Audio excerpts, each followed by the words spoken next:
কিছুক্ষণ আগের নিউজ, বাংলাদেশকে টি-20 বিশ্বকাপ থেকে বাদ দিয়ে দিল আইসিসি। বাংলাদেশকে বাদ দিয়ে তারা স্কটল্যান্ডকে যুক্ত করে।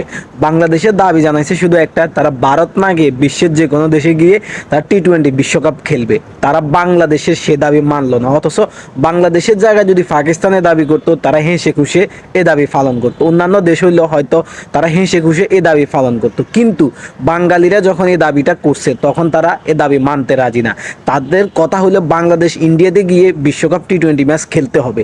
যেখানে আজকে কিছুক্ষণ আগের একটা নিউজ দেখলাম, ভারতের একজন নাগরিককে বাংলাদেশি সন্দেহ করে ফিটে মেরে ফেলছে। তো তাহলে সে জায়গায় বাংলাদেশ ক্রিকেট টিম কিভাবে ভারতে গিয়ে তারা ক্রিকেট খেলবে?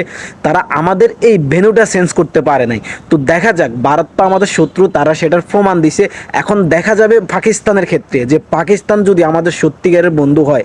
আমরা অনেকেই বলে আসতেছি যে পাকিস্তান আমাদের বন্ধু। 1971 সালে তারা কি করছে কি না করছে আমরা সেগুলো বিবেচনা করি না, কারণ সেগুলো আমরা দেখি না, খাতা কলমে শুনেছি বা গুগলে দেখতেছি, ঠিক আছে।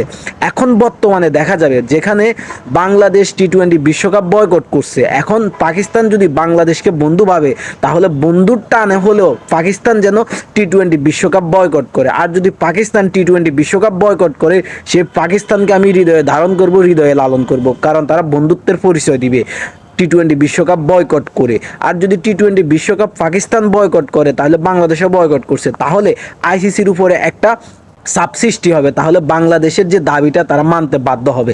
এখন দেখা যাচ্ছে পাকিস্তান কি আসলে সত্যিকারের বাংলাদেশের বন্ধু না শত্রু, সেটাই প্রমাণের অপেক্ষায় আমি রইলাম। আজকে 24শে জানুয়ারি 2026 এই ভিডিওটা আমি সেভ করে রাখবো। যদি পাকিস্তান বন্ধুত্বের পরিচয় দেয়, আমি পাকিস্তানকে হৃদয়ে ধারণ করব, হৃদয়ে লালন করব। আল্লাহ হাফেজ, টাটা, বাই বাই।